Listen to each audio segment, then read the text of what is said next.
Alhamdulillah wa kafa wa salatu wa salamu ala ibadihi alladhina istafa khususan ala afdalihim wa khatamin nabiyyin Muhammadin al-Amin wa ala alihi wa sahbihi ajma'in wa ba'd. We greet you from a little village up in the mountains, Bumilangit, outside of the Indonesian town or city of Yogyakarta. And we greet you with Assalamu alaikum wa rahmatullahi wa barakatuh, wherever you are in the world, as we seek to address you tonight on the subject of relations between the Shia and the Sunni. We know, in consequence of our study of Islamic eschatology or ilm akhiru zaman, we know that Dajjal has a master plan at work. And he's pursuing that master plan of trying to foment and to ignite Shia-Sunni civil war in the world of Islam. Such a civil war has not as yet occurred. They tried it. When Saddam Hussein launched his aggressive attack on Iran, pure aggression, on behalf of the Zionists, because Saddam Hussein was their blue-eyed boy. The war with Iran, which lasted for 8 years, did not succeed in igniting Sunni-Shia civil war in the house of Islam. No, it did not. Allah did not allow it to happen. And then they launched yet another attack in the armed insurrection in Syria, hoping that that armed insurrection in Syria would ignite Sunni-Shia civil war. It has been now 3 years since they launched that armed insurrection in Syria, and they have not as yet succeeded. And now it seems as though the last card that they have to play is a card called ISIS. This bogus jihad being launched in northern Iraq and northern Syria by these people who say they're going to reclaim the Khilafah or the Caliphate. Doing it, of course, with Zionist money, doing it with Zionist weapons, doing it with Zionist training, and of course, Turkey is a member state of NATO, and all of us know that NATO is the military arm of the Judéo-Christian Zionist alliance. Will they succeed with ISIS in igniting Sunni-Shia civil war in the world of Islam? I do not know, but I have a duty to do all that I can possibly do to ensure that it does not happen. One of the things that can be done is to bring some theoretical analysis to the Shia-Sunni divide in Islam, to try to bring some clarity of thought to the subject, and in the process to try to build a bridge between the Sunni and the Shia, to establish a common front, to establish Shia-Sunni solidarity in facing a common enemy, those who want to eventually rule the world from Jerusalem by the hook or by the crook, but it's always by the crook. How do we bridge the divide between the Shia and the Sunni? All that we want to do in this presentation is to deliver a warning, the mother of all warnings, to the Sunni, who are now beating their drums and blasting their trumpets, declaring that the Shia are kuffar. Those Sunni who are dancing to every tune that Dajjal plays should listen to this warning. And it is delivered as part of a theoretical presentation with no boxing gloves on my hands. No. How does a community become kuffar when they say of themselves that they are Muslim? There is a process. and those who dance to Dajjal's tunes should know what is the process. The process is that a scholar, not a schoolboy, a scholar of a sufficient rank and standing in the world of Islamic scholarship, must deliver a fatwa or a legal opinion. And that legal opinion is delivered with all the arguments which support the position, declaring that a particular group of people are no longer Muslims, they are kuffar. This fatwa of kufr has to be established, has to be pronounced. It has to be reduced to writing and circulated amongst the scholars. When that is done, then the next part of the process is to achieve ijma' or consensus. Consensus, first of all, amongst those who are qualified to offer an opinion on the subject. People of knowledge, not schoolboys. We have never had ijma' in this ummah that the Shia are kuffar. We have had ijma' that the Qadianis, the supporters and followers of Mirza Ghulam Ahmad, the false messiah, they are kuffar. There is ijma' on that. But there has never been ijma' that the Shia are kuffar. Where has reason gone? Where has logic gone? Where has elementary common sense gone? If such a fatwa had been delivered, and if there had been ijma' of the ummah that the Shia are no longer Muslims, they are kuffar, then how do you explain that the Shia have never been stopped from performing the Hajj? There have never been demonstrations arguing that the Shia should not be allowed to perform the Hajj. Up to this miserable day, up to this day, miserable because of the drum beating of these people who are saying that the Shia are kuffar.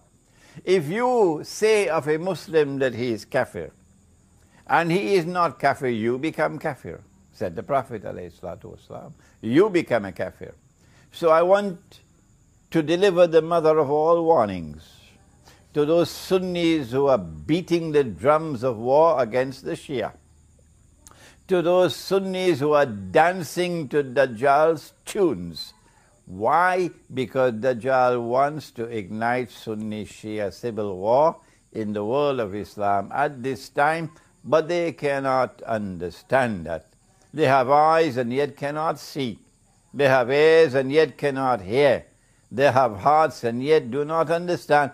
Allah says of such people, "Ulaika kal an'am," they are just like cattle.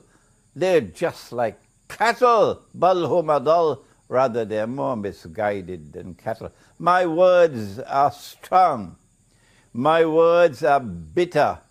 Yes, I know, but I have to speak like this because the house of Islam is threatened now with civil war. And so I say to them, come on and deliver the fatwa. Get a scholar of some eminence to deliver the fatwa. Let us see the fatwa. Bring it forward. And then let us see whether you can get ijma' al-ummah on that bogus fatwa. Bogus because it's a long time now since the Shias have been here. It's more than 1,000 years now. You had a long time to give that fatwa. Having spoken those words very sternly to those Sunni who are beating the drums of war, particularly in the Arab world, against the Shia, it is now time for us to deliver a warning to the Shia as well. We have recognized the revolution in Iran to have been a positive development because Imam Khomeini rahimahullah reached out to the Sunni world and sought to establish Shia-Sunni solidarity. And the revolutionary government in Iran has continuously maintained that policy of seeking to build and preserve Sunni-Shia solidarity. But we don't know what tomorrow holds in store for Iran. We don't know what's going to happen tomorrow in Iran, so it's time for us to deliver a gentle warning now. And that is that no one can differ at all that the supreme authority in Islam is the Quran. It is the Quran and the Quran alone which has absolute authority in Islam. And everything else beside the Quran must submit to the Quran. And hence the hadith are subsidiary to the Quran. If a hadith is in harmony with the Quran, then it joins the Quran in building the world of knowledge. If a hadith is not in harmony in the Quran but not in conflict with the Quran, then that hadith is still acceptable but at a lower status. And if a hadith is in conflict with the Quran, then we say it is the Quran which must prevail. Has anyone challenged this? Is this methodology capable of being challenged? No. It makes sense. It is the truth. And that is that the Quran is the absolute authority in Islam. And no hadith has the status of the Quran. And so you cannot build a theory. You cannot build a belief system in Islam based on hadith. It has to be built on the Quran. And the hadith are to be used to support the Quran. Does the Quran deliver in language which is plain and clear? Does the Quran deliver that which supports the theory of the imamat? That the leadership of the Ummah of Muhammad alayhi salatu wasalam upon his death was a leadership divinely decreed to have been that of Ali radiallahu ta'ala anhu? Does the Quran support that? Does the Quran support the belief that succession to leadership by divine decree is restricted to the house of the Prophet ﷺ?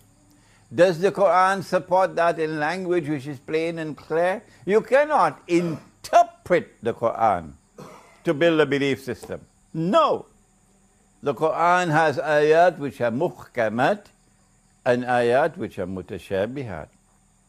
But the Quran declares about the ayat muhkamat that they are ummul kitab. So belief systems have to come out of ummul kitab, from the muhkamat, not from the mutashabihat.